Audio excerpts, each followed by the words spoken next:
Hi, everyone, and welcome to the 5-0 podcast. If you've listened before, thanks for coming back. And if this is your first time, Randy Shrewsberry and I were the co-hosts, and we're both former police officers who both apply a sort of a critical lens to policing.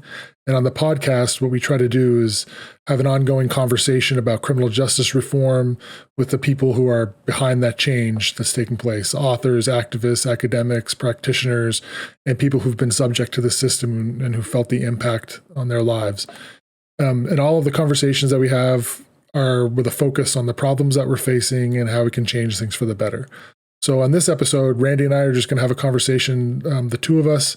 We talk a little bit about the history of modern policing, the role of corporate interests, what role those interests play in law enforcement, the lack of training standards for police officers in the United States. We also talk about the origins of the Institute for Criminal Justice Training Reform, Randy's organization that he founded and I help out with, and how we can improve the criminal justice system by reimagining the way we train and educate our police officers. If you find these podcasts useful, if you find them valuable, the best way you can help out is follow us on social media or share us on social media, subscribe on your platform, make comments, or write a review on whatever platform you're on. And that's a great way to help us out. So thank you again very much for joining us. Sit back and enjoy. The establishment of these modern police departments, like in the late 19th century, you have these metropolitan police departments emerging. The people who write those histories, they talk about the motivation was to create an institution that could maintain control of these like poor people that labor. Mm-hmm. That were coming into the city and keep them under control. And the specific reason was to facilitate commerce and trade. Like we can't have these people going crazy because it's bad for business.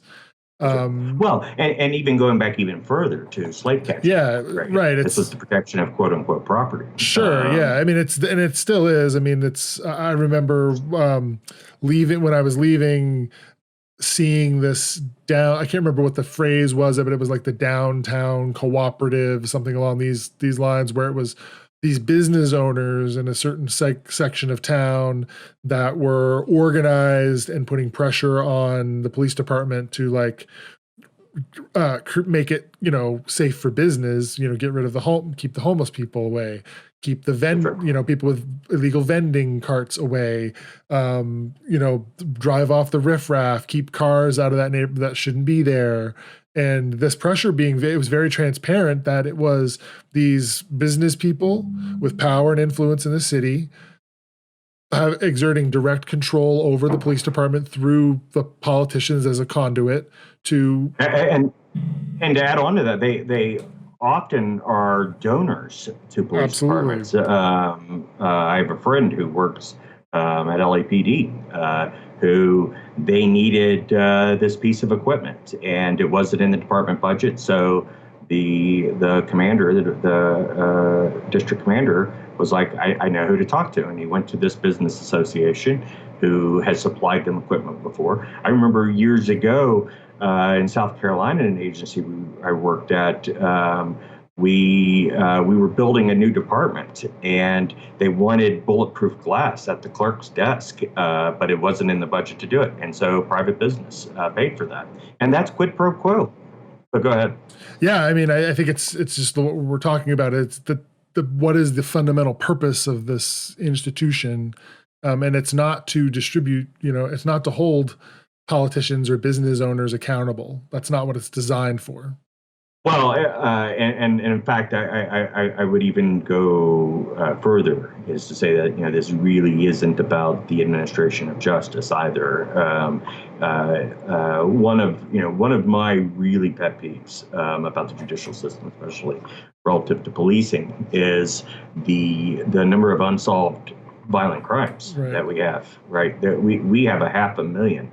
If those of you who are listening want to see breakdowns down to the department of all 18,000 agencies in the United States, there's a great website called murderdata.org out of Illinois that runs this But it shows like there's 500,000 unsolved homicides in the United States, 25,000 right here in Los Angeles. And when there was unrest around George Floyd's death, we had some businesses, that were destroyed. There was some, property damage. There was some theft, and the city of Los Angeles teamed up with the Department of Homeland Security and the FBI to create this task force to identify those people, to review, thousands and thousands of hours of footage to identify those people who were responsible for vandalism or quote unquote looting, which I don't really love that term, relative to these kind of petty crimes.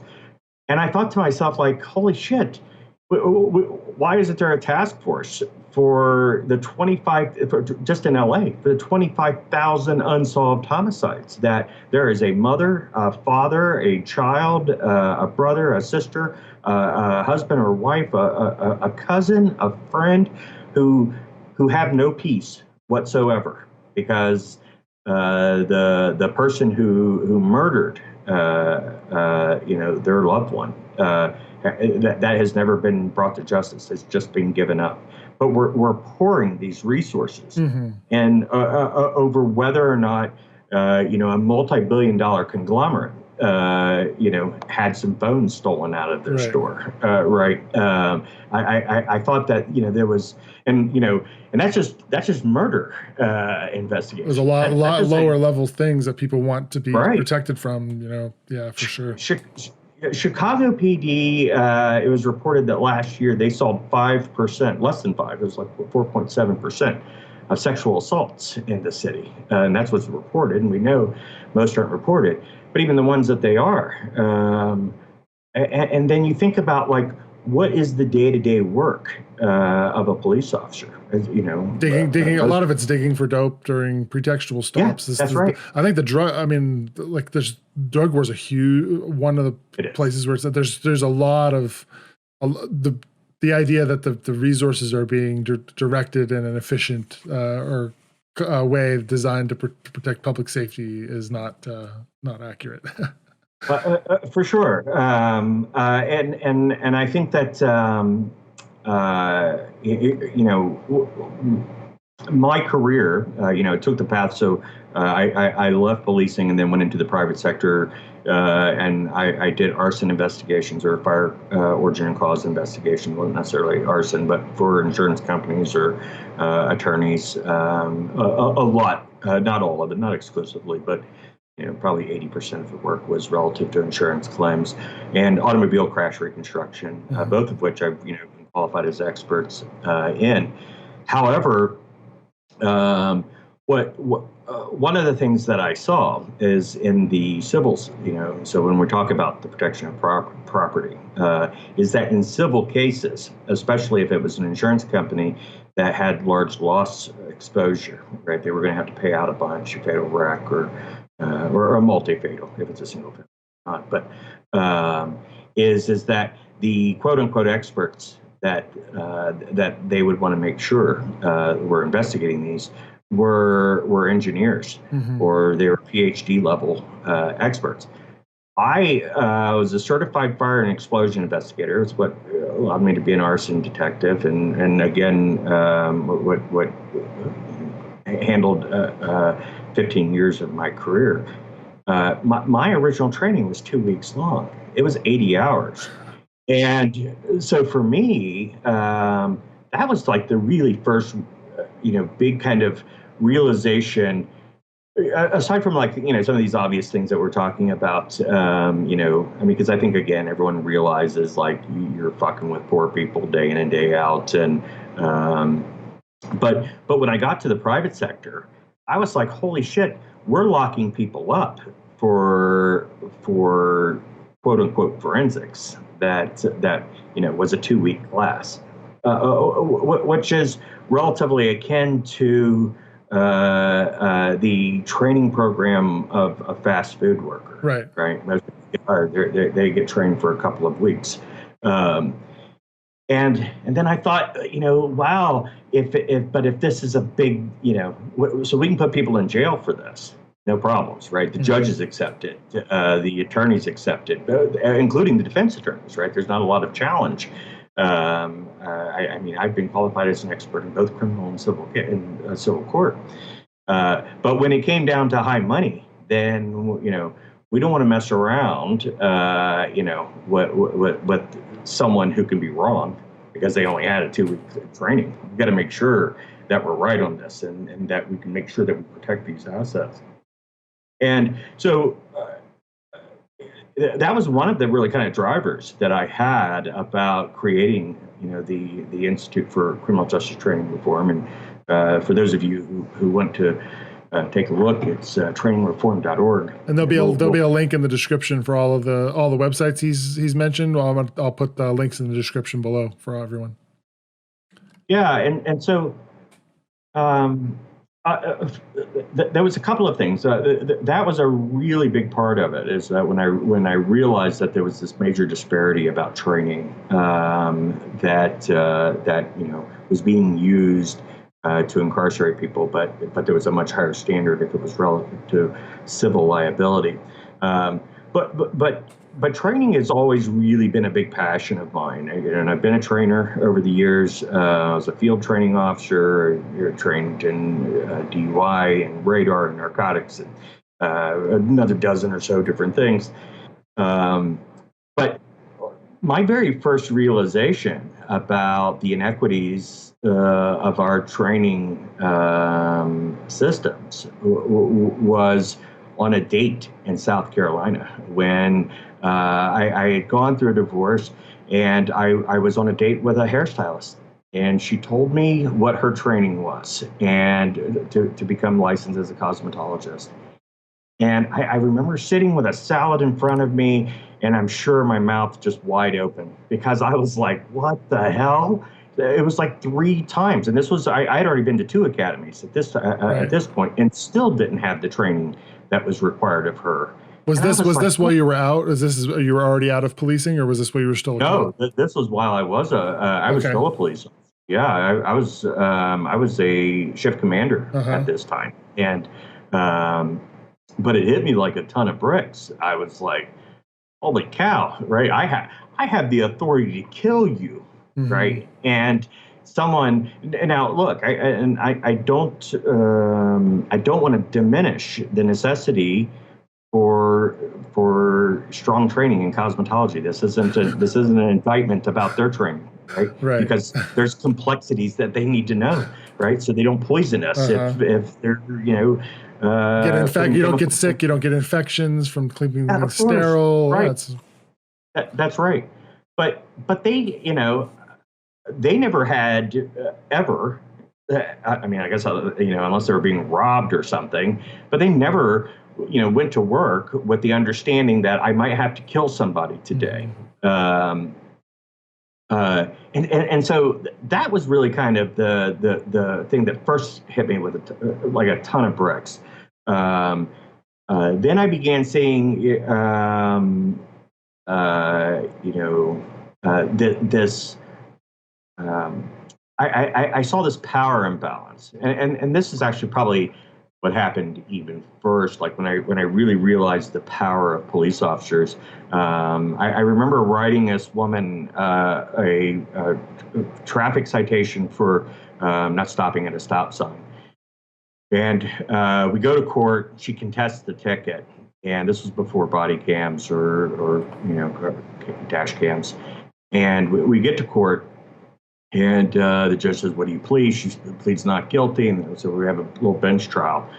And I got up and said, on or about, November 3rd, 1990, whatever it was, 1992, I observed this vehicle at a 4-way stop who did not come to a complete stop in violation of this code.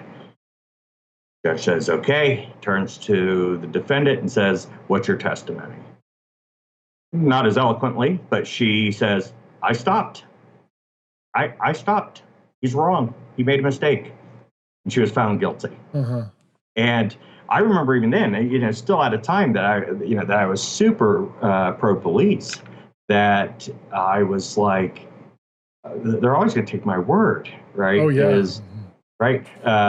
This idea of innocent until proven guilty. Why did my word, why was that greater proof of a crime versus her word of denial of a crime? And I had no other evidence.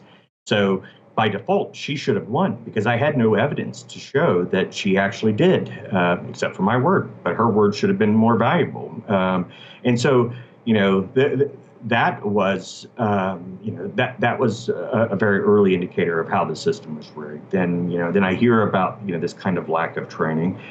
I looked at how, being even in law enforcement, so you'd think knowing the law would be, very critical to our training.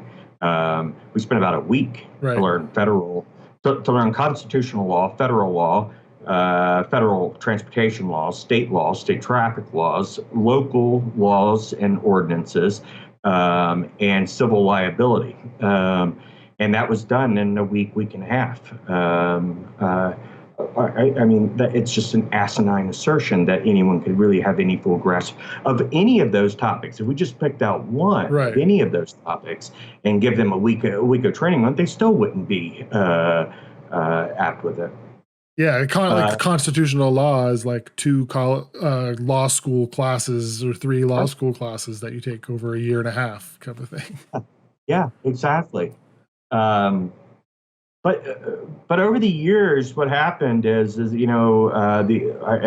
list one other kind of really big thing was a case of a guy named Todd Willingham in Texas, who was convicted of killing his wife and I think 2 children in an arson or an alleged arson. And the investigator, the primary investigator, was a police officer who had very similar training that I did.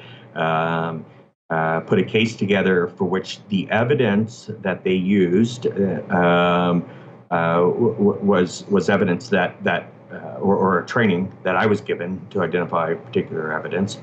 But a scientist discovered like it was wrong. It was junk science. It was just simply wrong. And Willingham was convicted based on this faulty evidence. The doctors or scientists were screaming, engineers, Ph.D.s, professors were all screaming, this is wrong. Because worse, he was convicted on a capital case, and he was executed. Rick Perry was the governor at the time. He stopped this forensic integrity unit that was pushing back on the state's assertions, but that also was very, very impactful for me because I was like, this was shit that I was trained, right? And I didn't ever put anyone away that I can remember relative to these kinds of evidence, but I know in my private sector work, I'm sure people got insurance claims denied who didn't do shit, right? They didn't do anything, but some guy with 2 weeks of training, maybe by then I'd taken some more advanced classes, and so maybe I had 3 or 4 months worth of training, but still nothing like a fire scientist would have years of training, but who's interpreting evidence that just wasn't correct. It was junk. Right. So you discovered this discrepancy. So you're into training, you're doing training, you're training other people, you are fascinated by it, and then while you're still on the job, you start to realize, well, like the hairdresser, the arson stuff, that's just it's a shock to you. And then you're out and you're working in the private sector, and you're seeing when there's money on the line and the stakes are high for corporations, they turn to something more significant. What was the training play a role in your deciding to leave? Was there an opportunity that presented? What was your exit? Can you tell us what was your exit out of policing? Well, money was a really big motivator for, from leaving out of policing and going into the private sector. In fact, like the junk science stuff, I didn't really see that until much later. But but so boredom, I just never felt challenged. I was drawn to investigations, I was an investigator and then moved, and then so for those of you who are interested in law enforcement, if you want to become a detective, you have to wait for someone to die or retire. That's the kind of the thing. And so I was at a point in my career where I realized like this is going to be another 10 years before I could be a detective again. And then I was really drawn. I'd always done like private investigations on the side and stuff. And the other thing is that, because police officers can retire at such young ages, I would always hear people be like, when I retire, I'm going to go work for insurance companies, or I'm going to, work at a security company or whatever it may be. And I was like, when I retire, I want to travel. I want to sit on my ass and do nothing. And so So I made that break and then went into the private sector. When I started seeing things, kind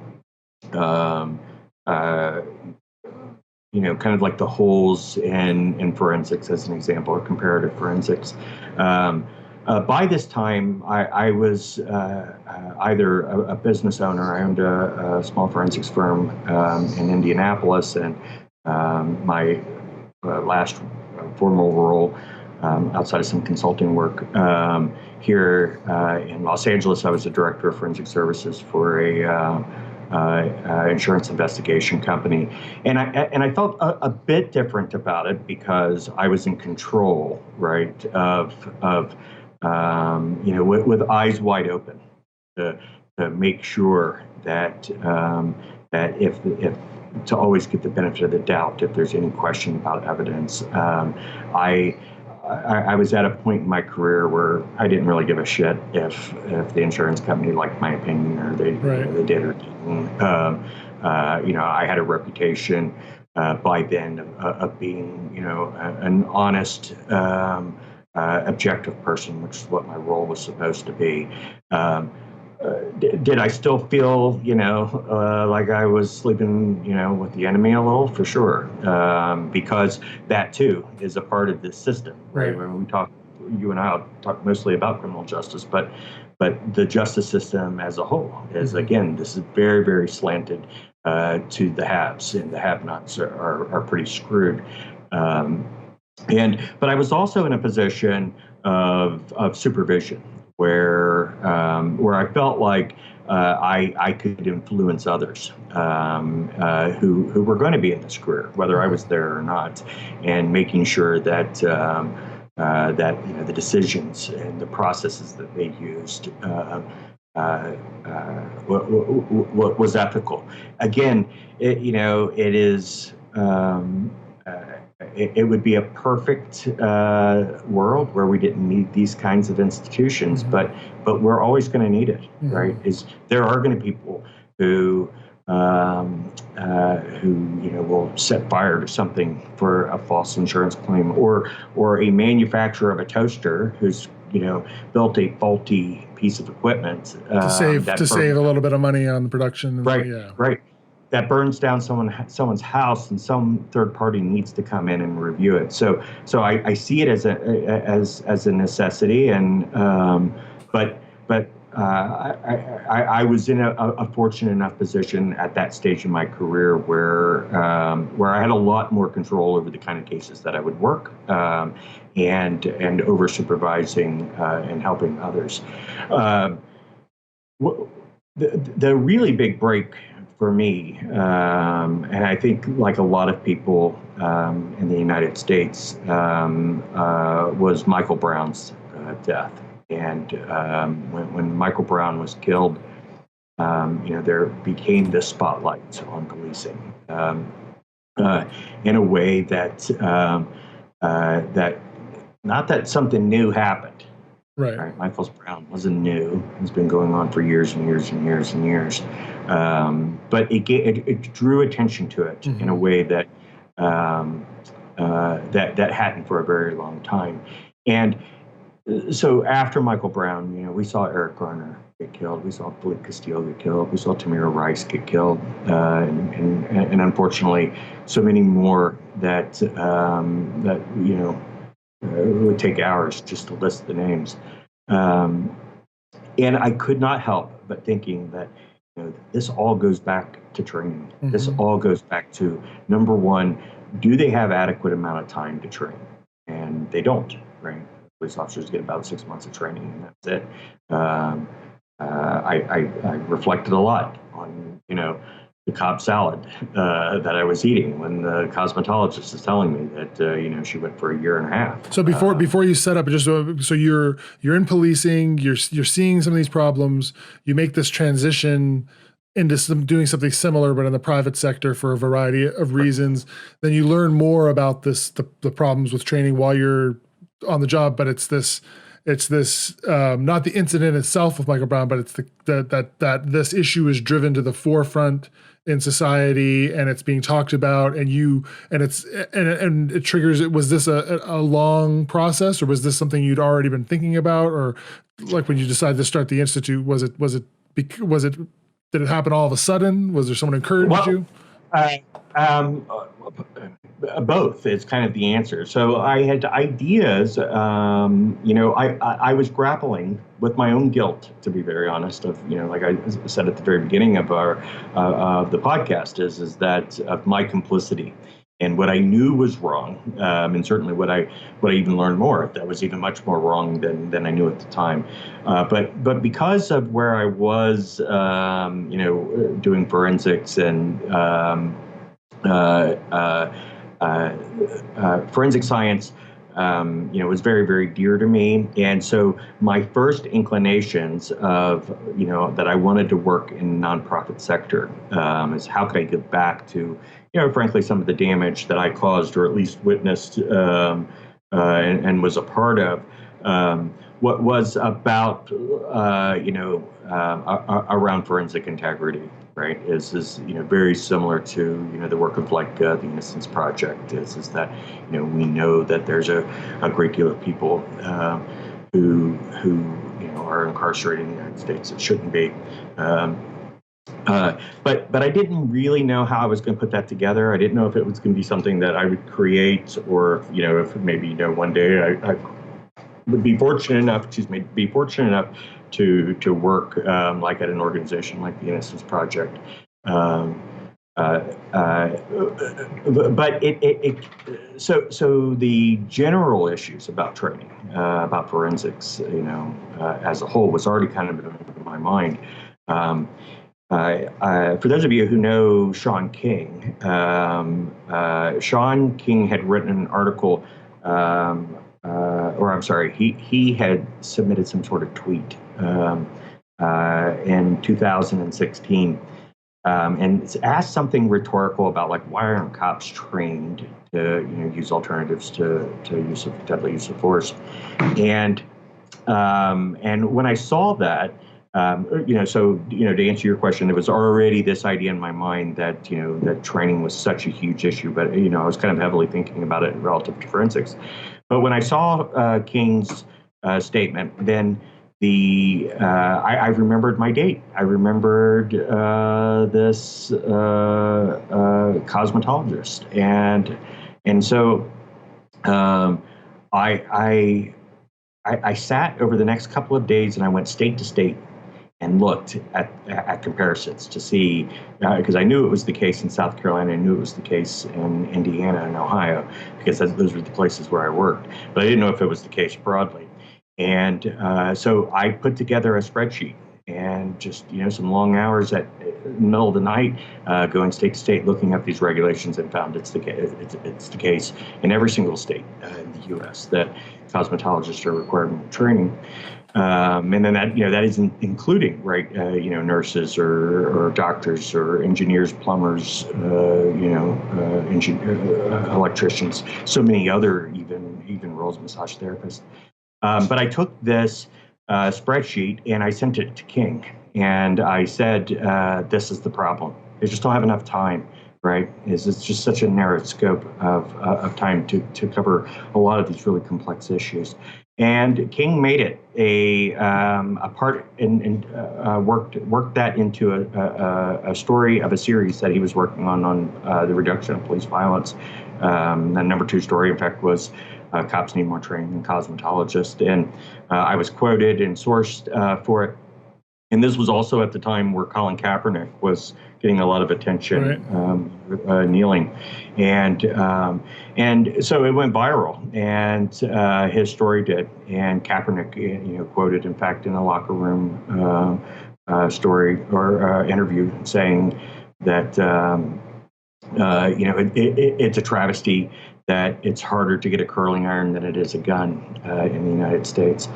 But what was most remarkable to me was the response from some of the police departments and the police unions is that, number one, there was no denial of it, because they can't deny it. It's fact. It's labor regulations. But there were also, like, I remember the New York Benevolence Association put out a tweet that just said, the New York Police Department is the best trained police department in the world. Well, that's just demonstrably false. Yeah, right. I mean, I already knew that most other countries, it was either 2-year, 3-year, or 4-year programs, some even more than that.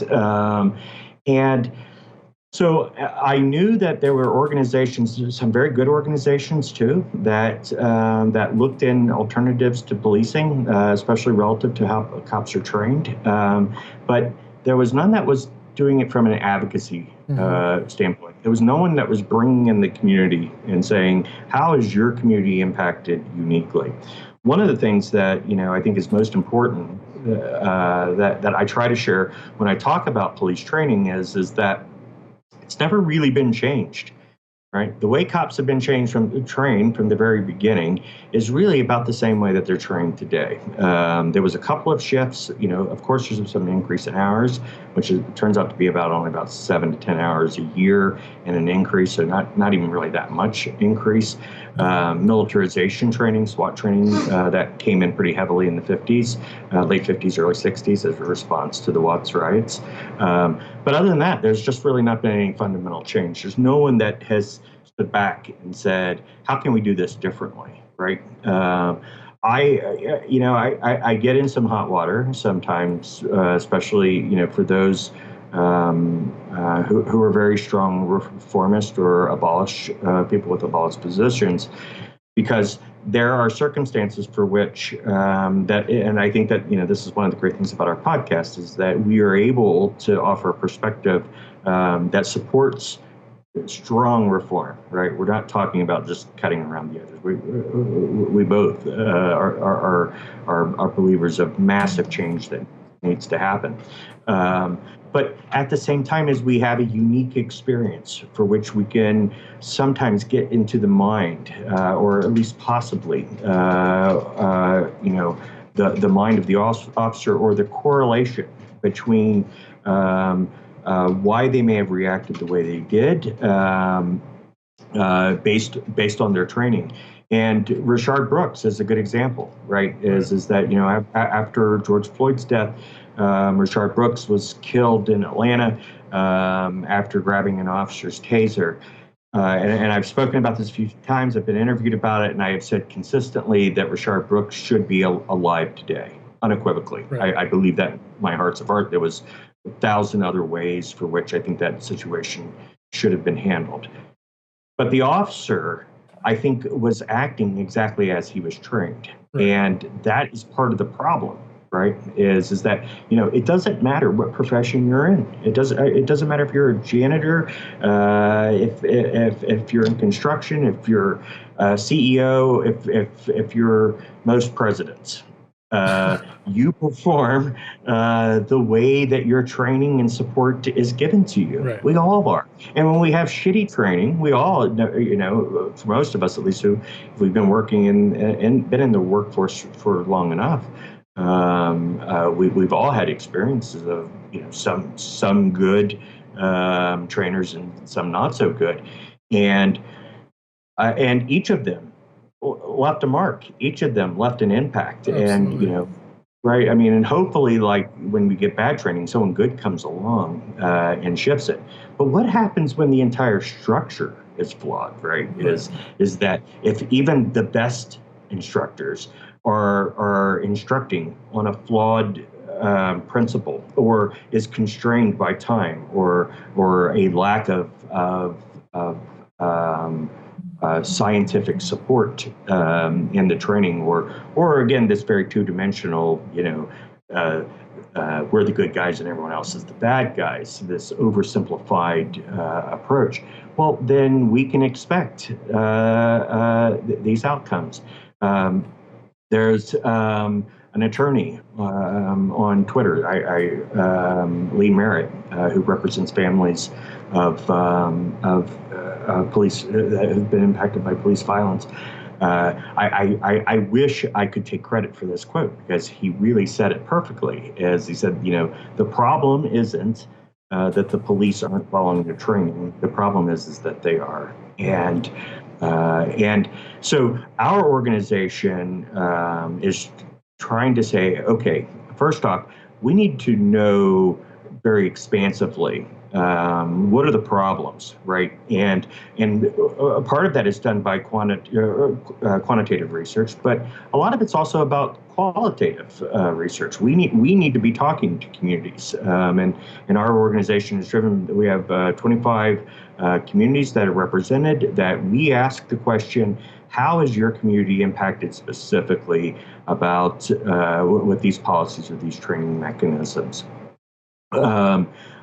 We want to make sure that training is expanded wherever possible. We don't want more bad training, but our early research is now finding that there is a direct correlation between the length of time that officers are trained, the higher standards of training, is showing relationships between the number of people who are killed by the police officers who are being killed, the ability to solve violent crime, and a handful of other metrics. One of the things that when we talk about kind of the length of training, one of the things that most folks don't know about, and you'll see it on our website on trainingreform.org, is that there's 37 states that allow the police to work before their training. What kind of insanity is that, right? I mean, where else could you have would you? You wouldn't let somebody work the cash register at Walmart if they hadn't gone through the basic training on how to use the cash register and how to follow company procedures, and it wouldn't happen. I always share, because there's always this kind of conversation about cosmetology, right? This comparison. You might let your cousin or, your brother or sister or whatever who's, or if you're in the middle of a pandemic, you might let your partner cut your hair. Yeah, my wife cuts my hair. Yeah, my partner cut mine. But for most of us in normal circumstances, I mean, could you imagine walking into a hair salon and you're sitting down and then the person says, oh, I go to cosmetology school next year.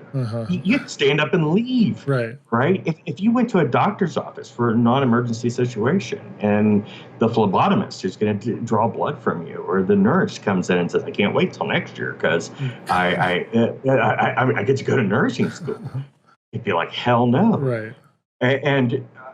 But here we have police officers who are responding when you call 911 by themselves, armed, right? Full autonomy.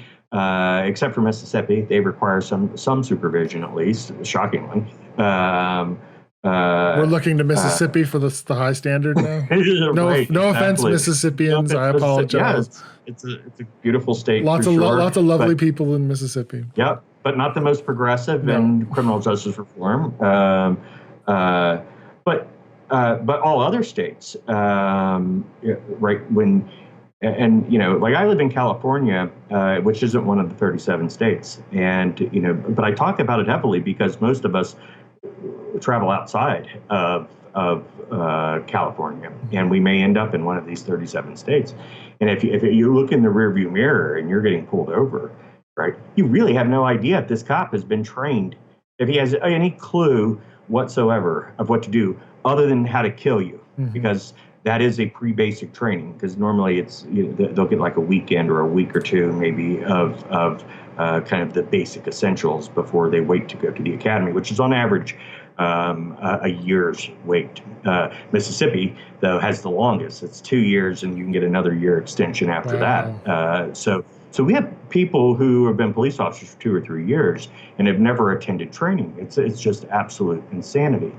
But the other thing, Tom, that I think is really important for us to talk about, because I hope that our listeners isn't just a part of our own echo chamber, right? Is that I hope that there are people that may not share all of the views that we have, and I think most people won't have all of the views, but even those folks who tend to be more traditionalist about policing and the role of policing. The training that we offer police officers today is serving no benefit to the officers themselves, right? Is that, I mean, you went to the academy. What was the emphasis on? Right, the emphasis was tactical. Yeah, right? Shooting and PT. That was. That's right. Well, and it's about the reducing the chances of dying by homicide on the job. But we know that police officers are five times more likely to kill themselves than to be killed by someone else.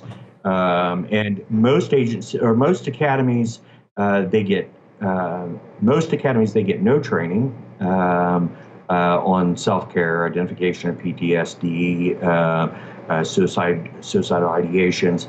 But if they do, it's less than a day. Right. So we're not training officers to be aware of the threats that they're actually exposed to. Right, and that's why I think this identifies. So this is someone who's in favor of reform because they have major problems with the institution. There's lots of things you want changed, but even if you are super pro police and you love cops, this is your problem too, because you're asking these people to do this job. We know that it's going to cause X, Y problems, they're going to alcohol problems, suicide, depression, all these things are going to be symptoms of the job, but we're not providing them the basic skills to manage those things either. That's right. And I would take it two steps. One is like traffic crashes. Right. Logically speaking, police officers spend a lot of time. Most, if they're a 10-hour shift, probably easily 6 hours of that time is sitting inside the car. And maybe not in some of the more metropolitan areas. You might be out a little bit more. I certainly have had experience where working 10 or 12-hour shifts, and probably 9 of them is sitting in a car. Police officers die by car crash at about an equal rate that they do by homicide, which, by the way, one is too many, right? One is for sure too many. But policing overall is pretty safe, right? And a part of the problem that that I feel, and I think as an institution that we talk about, or as an institute, is that. We're also preparing officers in such a way that we're making them have exaggerated fears of a job that is relatively safe. But one of the things that really stood out to me for this year is COVID. Yeah, I saw those numbers myself. Yeah, more more deaths by COVID than all other causes combined, well above all other causes combined. And unfortunately, where's the unions? Right. There's no Where talk are the about unions about making sure that the officers are taking COVID very, very seriously and making sure that they have the equipment or the training and dealing with it. Not at all. And those numbers, just to give, to put this in perspective, I ran the numbers and I looked at what Officer Down Memorial page, which is it's not a left-wing think tank. I mean, this is as pro-police as you can be. These are pro-police. Cops. Yeah, and their estimate is about 7 times as many police officers this year have died from gunshot of COVID when compared to gunfire, which is usually gunfire and automobile related deaths but now we're talking about as many as 7 times as many people, officers killed. But there's no outrage. There's no, why aren't our officers being given quality masks and gloves and it's just and not. supportive training. And so, and the supportive training to know how to manage it. It's just not being done. Why do you think that is? Why do you think? And you know, we probably could do a whole podcast on this, but why? I suspect that part of this is the conservative nature of policing, right? They tend to be to the right. Probably their news sources tend to be those organizations that have downplayed the virus. But for unions or police leaders, even, in fact, I sat in on a federal webinar recently that featured very high-level police chiefs across the nation. And I don't want to call them out individually, but there was this constant refrain about the anti-police sentiment and how they're concerned that this is increasing their dangers, but there wasn't a damn word about COVID, not a word. And I don't know why. I kind of think I can get it with some of the unions, play on hyperbole, but it seems a bit hypocritical, right? If we're talking about the safety of officers, certain things capture the imagination, and some things don't. And it seems like this didn't get. And I think, like you said, it's a mix of it's political, where the COVID has become highly a politicized topic, and then also it's just much more dramatic when someone is shot to death. Sure. And it brings a community together in a way that. Somebody with a comorbidity who died of it's not as salient, I don't think, and it doesn't get the media attention, which is part of the problem. And one of the reasons that the Institute needs to serves a role of saying, well, what are the real problems? Let's remove emotion from this a little bit, and what are some of the solutions to that? And your argument is that we need to be training people to deal with the real problems that they face on the job, and not the ones that we think are sexy. That's right. Yeah, absolutely. And look, I agree with you that there is an element for which two deaths are equally dead, but one is more tragic than another, right? Homicide, because it's at the hands of another individual. And again, I don't want it all to come across that death by homicide is okay, and that's the risk you take. Nobody should die by homicide unless it's self-defense. But we've got to be realistic about what are the threats that officers face. I say very often that police officers are taught relative to risk assessment by what is possible and not what is probable. And it's the only profession for which that really is the case. Maybe some in firefighting, and I don't know, maybe the military as well, and especially if it's urban combat. But for the most part, look, a store clerk has a higher instances of being killed by homicide on the job than a police officer does, right? If I go to work for 7-Eleven or Speedway or Circle K is always bad for us. yeah, it was for me too. Sorry, Circle K, but I'm not sorry, Circle K.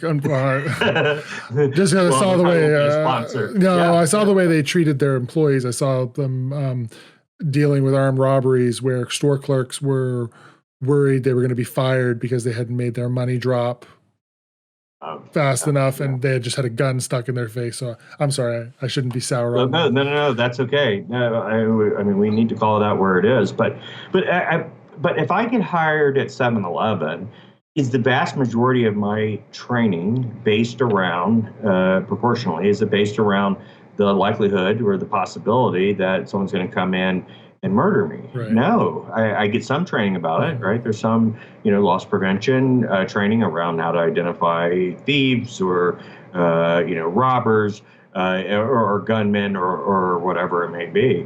But could you imagine how tense the Circle K clerk would be is if 2/3 or a third of their training was warning them that they were going to be murdered? Right. So that's a really big thing, for the institute. Is number one, we have to make sure the officers who are working are getting trained, and we'll talk about reserves. These are volunteer police officers who very often aren't trained at all, and also have the same powers. So we need to make sure that these loopholes in 37 states, one of which is Hawaii, by the way, who has no standards whatsoever. It's crazy, which surprised me when you said that. Me too. Louisiana actually was just, within the last 10 years, changed their laws. They also had no requirements. So for those of you who want to be a police officer and don't want to go to the academy, you can hop on a plane to Hawaii. You can't work for Honolulu or Maui PD or maybe some of the larger agencies, but there's some others for which they'll just hire you and you'll be a cop without going to the rigor of a training academy. I think that we got to expand. Training is how much time are we allotting? Right, is a week 60 hours? I think is what the Bureau of Justice Statistics says is spent on legal training. To cover all of those things that we talked about. We once again, we're setting officers up for failure. Absolutely. Right? Is that yes, it's impacting communities, right? And a lot of it's driven by policies. But also you have officers who are making arrests who don't really have a good concept of the law, myself included, right? I indict myself for this. It was something you needed to learn. You needed to learn on the job. Basically, you were learning on the job for the most part. They've been one thing that stood out to me with my Tillman affiliation. I've developed this network of military people, and a lot of them are like high performing military people. So like people who, one woman, she's an instructor at West Point now. We have all these special operations people. One of our guys just became an astronaut. They're these high performing. So imagine this is someone in your cohort. So he was a Navy SEAL. Then he got out and went to Harvard Medical School. And now he is an astronaut. So, like, talk about imposter syndrome being around that guy. But, I'm kidding. But one of the things I've noticed, I've taken real note of, is that their response to police officers performing under stress and the use of violence, where they say, "Wow, their standards and rules of engagement are lower than ours were in Iraq and Afghanistan."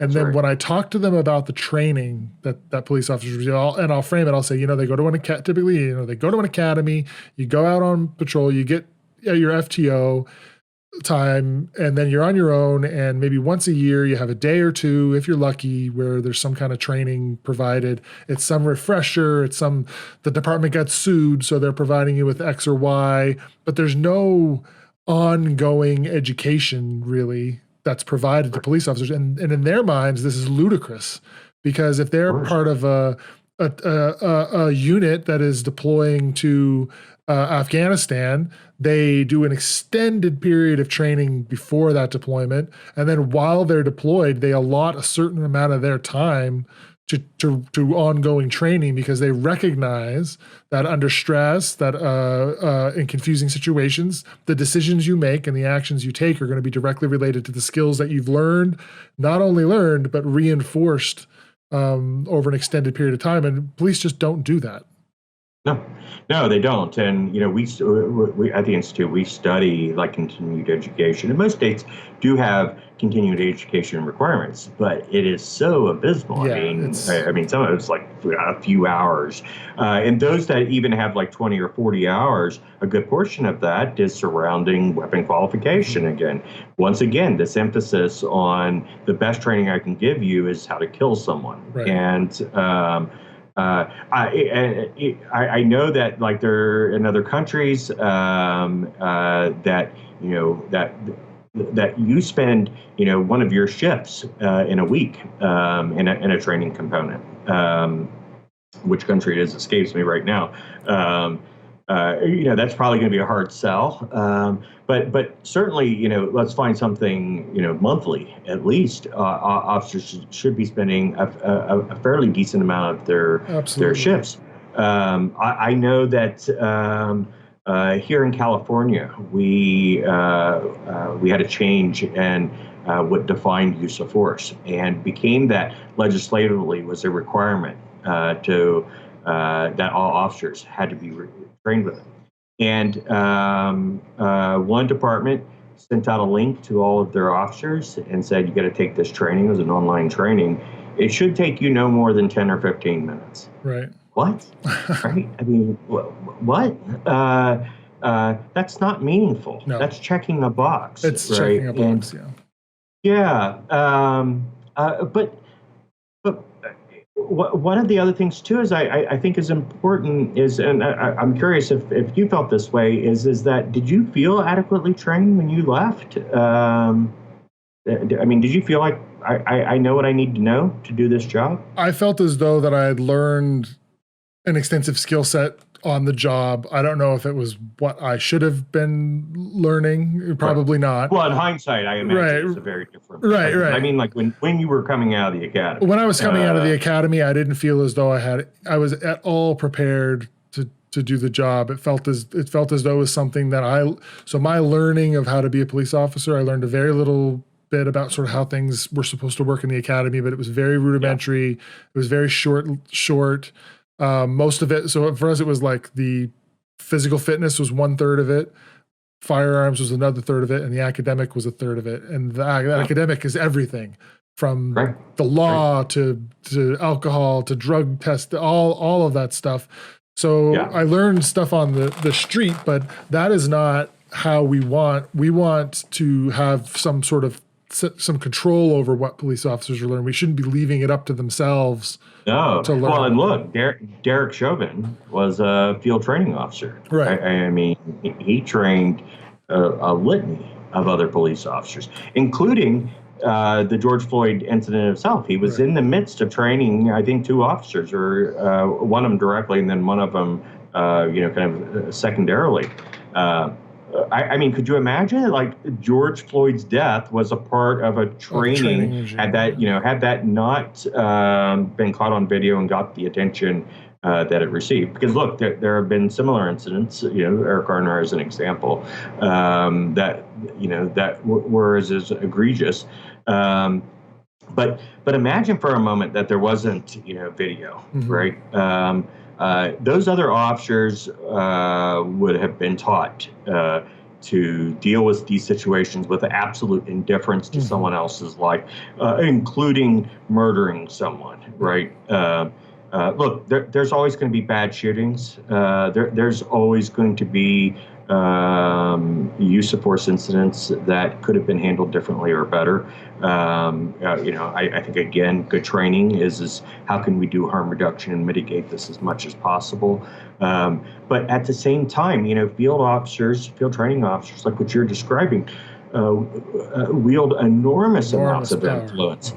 I would challenge any police officer, and I would, please comment if there's police officers listening who either did or didn't have this experience. But I've never met a police officer who did not get this experience. They come out of the police academy, they get assigned to their field training officer, and the very first words out of that field training officer forget everything you learned at the academy. Yeah, exactly. Forget what you learned. I'm going to show you how it really works. Yeah. And so then again, then the police academy becomes once again just a series of boxes that need to be filled. Yeah, which is what it felt like. I had an opportunity to teach down at the academy and run a class through, and you see these, like you mentioned really early on in the broadcast here about people being drawn to it because they want to help. Like they're trying to, a lot of trying to be good, and some really great people, and then putting them through this series of checking boxes and knowing that, okay, we're going through the motions here. We're not really preparing them for the realities of what the job is going to entail. I definitely felt that on both sides, as a student and as an instructor. Yeah, absolutely. But one of the other really negative effects, I think, as well, is that there the way that we've approached training is that there's this very driven by dehumanization, very driven by a lack of empathy or alternatives to conflict resolution. Someone shared with me not so long ago that who works at a police department, who said, as a civilian, but was talking to another couple of cops and said, I was interested in being a police officer, but I thought that I'd be too empathetic. I wouldn't be able to be hardline enough to kind of separate my emotion from the decisions that I have to make day to day. And the officer's response wasn't, that, some of these things kind of work out because there is a necessity sometimes to remove, levels of emotion. But he just very blanketly said, don't worry about it. That'll be trained out of you, right? It's just by design. My partner and I were watching Full Metal Jacket. I'd seen it a bunch of times and she hadn't. And, the opening scene of boot camp, where it's this process of breaking you down and, and dehumanizing everything outside, the threats or the quote unquote enemies. And we were talking about the similarities between that kind of training of when we come in with this oversimplified approach and I know I've said that 1,000 times today and probably will say it 1,000 more throughout the course of this podcast, but is that when we take this just very black and white approach of good versus evil, the thin blue line, like they're holding they're the glue of society and everything will fall apart, if it isn't for this show of force. And we have more emphasis on tactical, less emphasis, or in PT, and less emphasis on the academics of the criminal. I mean, did you learn anything about like the true causes of crime? I mean, did you spend any meaningful amount of time talking about like the influence that poverty and education has for the decisions that people make that are in crime? No, yeah, I don't know of anyone who has, unless they happen to take a criminal justice course independently. Yeah, you'd have to receive that training. Yeah, you'd have to receive that training independent. Right. As far as I'm aware, I may be wrong, but I never encountered anything like that. Yeah, I mean, I think I think I have seen some criminology courses, like maybe an hour or two that's spent looking at causes of crime or some of the psychology behind crime waves and types of crimes, what role mental health has, or the waves of economics, right? I mean, we're seeing huge upticks right now in violent crime all across the United States. This idea that it's because it's anti-police sentiment is nonsensical. It's clearly because we are in an economic crisis, right? As people are stressed, they're out of work, they're struggling to make ends meet, tensions are flaring. Loss of trust in larger institutions, including the police. Yeah. Absolutely, and this further, kind of what you aptly corrected earlier about this further of vigilantism that is in kind of the fabric of our society, but all this nuance isn't discussed, and I don't know why, because it would seem to me that it would serve society, much better. I mean, we have theories of why, right? I mean, it's the system is operating as designed, but it's still not getting the correct results, right? Is that police officers don't have a huge role in crime reduction. They do a lot in crime enforcement, but they don't have a huge role in reducing crime or crime prevention or solving crimes. So we've done a long way on this journey of yours. So you went from this journey from this Cobb salad with the person who's coming here. That we need to get this. Did you get a second date?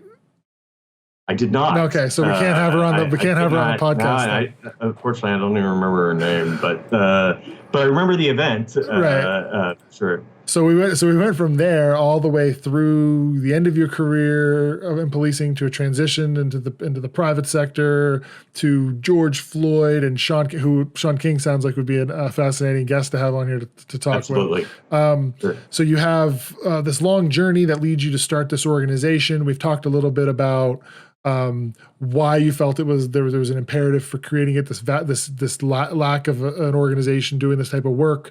You talked a little bit about some of the problems that you want to address, some of the ways that we're going about it. What about the individual right now who's listening to this and says, "This sounds like something I'm passionate about, something I care about"?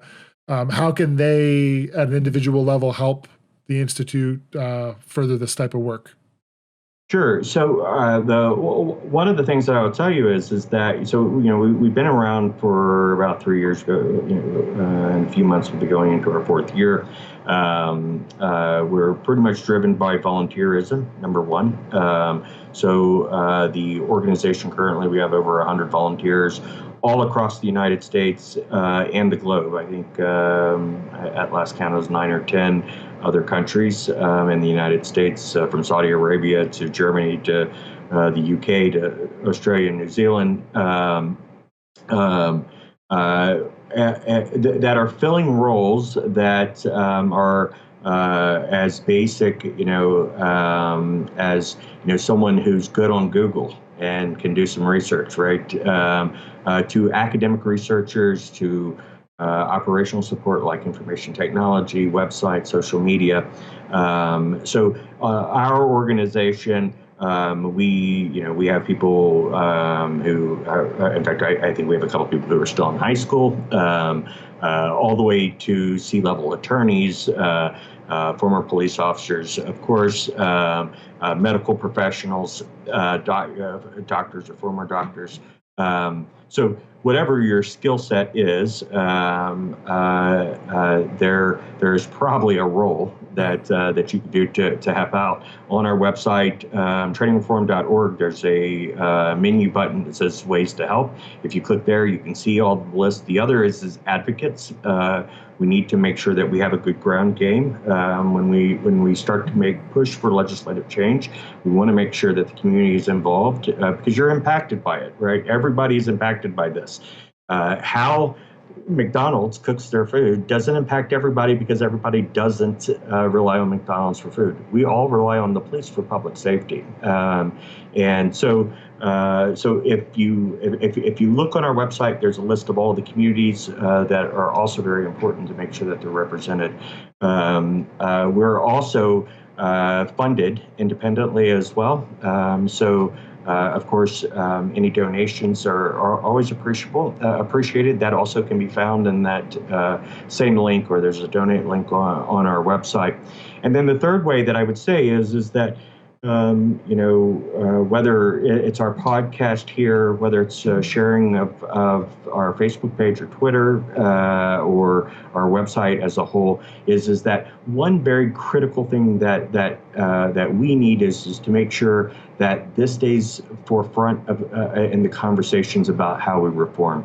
It doesn't matter what approach that we take in reforming. If we're talking about reducing mass incarceration or ending the war on drugs or improving officer safety, there's a training component that's behind it on all of these things. So if you want those kinds of changes, then we in part of working, with grassroots legislative pushes, those kinds of things that we and other organizations do, is that we have to make sure that that the public has good understanding of how police officers are being trained. I would imagine if you go to our website and you poke around, and we don't list all of the problems and all the possible solutions.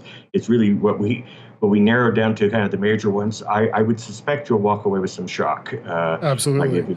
Right. If you look at the untrained departments or homicide detectives that are getting 2 weeks worth of training and considered an expert. I would encourage everyone, if you're interested in this topic, go check out the website because it not only tells you how you can help, but there's a ton of information. And tells you some ways you can find more information. Does a good job of telling you where the information came from. So it's a great source of information. And the thing that's important to know is that we don't have federal standards for how police officers are trained. So again, I live in California. Tom is in Missouri, and the requirements for the training are drastically different. Though if each of us are having our homes burglarized, we need the same skill set to come and help protect our family, or we're a victim of crime otherwise. But there's huge variances. So on our website as well, you'll be able to see what your state agency requires. And that's going to be a constant expansive thing. We're also going to be highlighting like city agencies and the individual requirements there too. And I would add, just if you touched on this with the third point. If you can't volunteer time, you can't donate money. That's just not something you're possible to do right now. One thing you can definitely do is what Randy said about creating a groundswell and making sure that this issue stays focused, that the public attention remains. And that's one of the major reasons for this podcast, is to bring in voices and have continuing ongoing conversation about training reform as a way to improve the services that are provided to the most vulnerable communities we have. And one way you can support that is by, it sounds silly, but following the podcast, subscribe, share it on Twitter, on Facebook, do whatever you can to promote it. And that is another way you can help. So we've covered a ton. It feels like we've been on the phone on here for about 45 minutes, but we're at about 2 hours and 15 minutes in. So before we say goodbye, I just wanted to throw it back into your court one more time. Do you have any final sort of thoughts about what we talked about today? Or is there anything you'd like to leave the guests with before we take off? Well, I think that I would just like to close by saying that that right now is a moment of action. That it's a period of reckoning that us collectively as society has started to demand that there's going to be big changes in criminal justice. Right? We saw this in the recent election. We saw everything from decriminalization of narcotics to Oregon to the changing of the guard in district attorneys or to local sheriffs, from Los Angeles to Hamilton County, Ohio to Charleston, South Carolina. Everyone recognizes that there needs to be some change, and I think that you mentioned earlier is that the other part that is important is that to know is that it isn't contingent on your feelings about the police or the criminal justice system. There is improvement for everybody here. Mm-hmm. And while we certainly support areas of defunding and this reevaluation of the role of policing in our society, is that there is a huge position for harm reduction as we do reduce the thumbprint that the criminal justice has. And there's lots of work to be done that benefits not in a singularity. It just isn't against the police, but it isn't. It's also not just blindly following, this traditionalism that has been an obstacle to reform. Absolutely. Well, I think this has been productive. The goal was to introduce each other and to give people a little taste of the future of the podcast and of the Institute and the work that's being done. It's the 5-0 podcast. The letter, the O is the number O. And if you're curious about the name, Google Hawaii 5-0 and you'll get the